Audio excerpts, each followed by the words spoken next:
अस्सलामु अलैकुम वरहमतुल्लाहि वबरकातुहू। बच्चों, हम पढ़ रहे हैं पॉलिनॉमियल। तो आज पॉलिनॉमियल का हमारा दूसरा लेक्चर है। पहले लेक्चर में हमने देखा था पॉलिनॉमियल क्या हुआ, पॉलिनॉमियल की टाइप्स कौन कौन सी होती हैं, टर्म्स क्या चीज़ होती है, वेरिएबल्स क्या होते हैं और पॉलिनॉमियल्स की टाइप्स हमने देखा था। आज हम एक्सरसाइज को सॉल्व करेंगे। जो एक्सरसाइज हमारी टेक्स्ट बुक है एक्सरसाइज 2.1। तो एक्सरसाइज का जो पहला क्वेश्चन है वो क्या है, which are the following expressions are polynomial in one variable in which are not. Question क्या पूछ रहा है कि कौन सा है, यहाँ पे जो एक्सप्रेशंस दी गई हैं इन एक्सप्रेशंस में से कौन सी पॉलिनॉमियल इन वन वेरिएबल है। पहले तो एक वेरिएबल होना चाहिए, फिर साथ में पॉलिनॉमियल भी होना चाहिए। कौन सा है polynomial in one variable in which are not, और कौन सा नहीं है। तो इसको देखते हैं। जो पहला पार्ट है हमारे पास, पहला पार्ट क्या है, 4x² माइनस 3x प्लस 7। शाबाश। इसको हम चेक करेंगे क्या ये पॉलिनॉमियल इन वन वेरिएबल है या नहीं है। सबसे पहले देखिए यहाँ पे वेरिएबल्स कौन से हैं। तो यहाँ पे वेरिएबल्स है हमारे पास x। वेरिएबल क्या है, x है। तो और कोई वेरिएबल यहाँ पे नहीं है, सिर्फ x ही है। इस टर्म के साथ भी x है और इस टर्म के साथ भी x है। दैट मीन्स कि वेरिएबल ये वन वेरिएबल है। इसका मतलब ये हुआ कि वेरिएबल यहाँ पे एक ही है और ये पॉलिनॉमियल की फॉर्म में भी है। ये जो एक्सप्रेशन है ये पॉलिनॉमियल की फॉर्म में भी है। तो इसका मतलब हुआ कि ये पॉलिनॉमियल इन वन वेरिएबल है, क्योंकि यहाँ पे x के पावर में 2 है, यहाँ पे x के पावर में 1 है, तो यहाँ पे x नहीं है तो x के पावर में 0 है।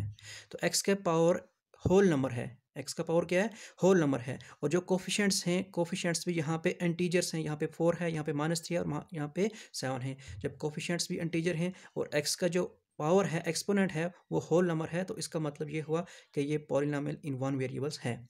इसी तरह अगर और किसी पार्ट्स को मैं देखता हूँ, पार्ट थर्ड को मैं देखूँगा, 3√t प्लस √2। अब इस पार्ट को देखते हैं क्या ये पॉलिनॉमियल इन वन वेरिएबल है या नहीं है। तो देखिए यहाँ पे क्या है, 3√t। √t का क्या मतलब है, t to the power 1/2 plus क्या है, √2। यहाँ पे अगर हम देखेंगे तो वेरिएबल तो एक है, ठीक है, वेरिएबल एक ही हमारे पास, सिर्फ t वेरिएबल है, तो वन वेरिएबल है। तो यहाँ पे t का जो एक्सपोनेंट है वो क्या है, t का एक्सपोनेंट क्या है हमारे पास 1/2। और 1/2 जो है ये हमारे पास एक रेशनल नंबर है, is a rational number, not a whole number, not a whole number. 1/2 जो वेरिएबल है हमारे पास, वेरिएबल का पावर होल नंबर नहीं है। यहाँ पे वेरिएबल का पावर क्या है, 1/2। It is a rational number. और हमने इसकी डेफिनेशन में, पॉलिनॉमियल की डेफिनेशन में ये पढ़ा था कि जो वेरिएबल का पावर होना चाहिए वो होल नंबर होना चाहिए। तो इसलिए वन वेरिएबल तो है लेकिन ये पॉलिनॉमियल नहीं है। क्यों पॉलिनॉमियल नहीं है, क्योंकि जो वेरिएबल का पावर है वो 1/2 है, तो इसलिए ये पॉलिनॉमियल इन वन वेरिएबल नहीं है। इसी तरह अगर और कोई पार्ट में लेता हूँ, पार्ट फिफ्थ में लूँगा, यहाँ पे x to the power 10 plus y to the power 3 plus t to the power 50। यहाँ पे हम देखेंगे तो वेरिएबल्स कितने हैं, x, y और t, तीन वेरिएबल्स हैं। इसका मतलब पॉलिनॉमियल इन वन वेरिएबल नहीं है, पॉलिनॉमियल इन वन वेरिएबल नहीं है, यहाँ पे तीन वेरिएबल्स हैं। इसी तरह बाकी पार्ट्स जो हैं वो आप खुद ट्राई करोगे। अब हम क्वेश्चन नंबर सेकंड पे चलते हैं। क्वेश्चन नंबर सेकंड क्या है, right the coefficient of x square. Question number second क्या है, right the coefficient of x square in each of the following. X square का हमने कोफिशिएंट दिखाना है। तो फर्स्ट पार्ट क्या है हमारे पास, 2 plus x square plus x. तो यहाँ पे देखेंगे एक्स स्क्वायर कहाँ पे है, एक्स स्क्वायर सेकंड टर्म में है, तो इसका कोफिशिएंट क्या है, इसका कोफिशिएंट यहाँ पे 1 है।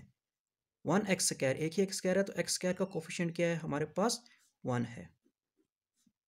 कोफिशिएंट ऑफ एक्स स्क्वायर किसके बराबर है, 1। इसी तरह अगर हम देखेंगे सेकंड पार्ट में, दैट मीन्स कि 2 minus x square plus x cube. यहाँ पे पहले हम देखेंगे कि एक्स स्क्वायर कहाँ है, एक्स स्क्वायर हमारे पास सेकंड टर्म में है और इसका कोफिशिएंट क्या है, यहाँ पे माइनस है, तो इसका कोफिशिएंट क्या है, -1 है। इसका कोफिशिएंट क्या है, -1 है। इसी तरह अगर हम थर्ड पार्ट में देखेंगे या फोर्थ पार्ट में, थर्ड पार्ट में यहाँ पे एक्स स्क्वायर, इसका कोफिशिएंट क्या है, π/2 दिखाई दे रहा है, एक्स का स्क्वायर का कोफिशिएंट क्या है, π/2। और इसी तरह फोर्थ पार्ट यहाँ पे एक्स स्क्वायर है ही नहीं, और यहाँ पे एक्स स्क्वायर नहीं है तो वहाँ पे एक्स स्क्वायर का कोफिशिएंट क्या होगा, 0। कैसे, देखिए यहाँ पे तो हम देखेंगे अगर हमारे पास है √2 2x-1। तो यहाँ पे एक्स स्क्वायर नहीं है, इसका मतलब यहाँ पे 0x² होगा। 0 इंटू एक्स स्क्वायर क्या बन जाता है, 0 बन जाता है। हम इसको 0 इंटू एक्स स्क्वायर लिख सकते हैं। तो दैट मीन्स कि एक्स स्क्वायर का कोफिशिएंट यहाँ पे क्या होगा, 0 होगा। ये था क्वेश्चन नंबर सेकंड। अब हम नेक्स्ट जो लेक्चर होगा, जो नेक्स्ट वीडियो होगा, उसमें मैं क्वेश्चन नंबर थर्ड, फोर्थ और फिफ्थ दिखाऊंगा। बाकी वस्सलाम।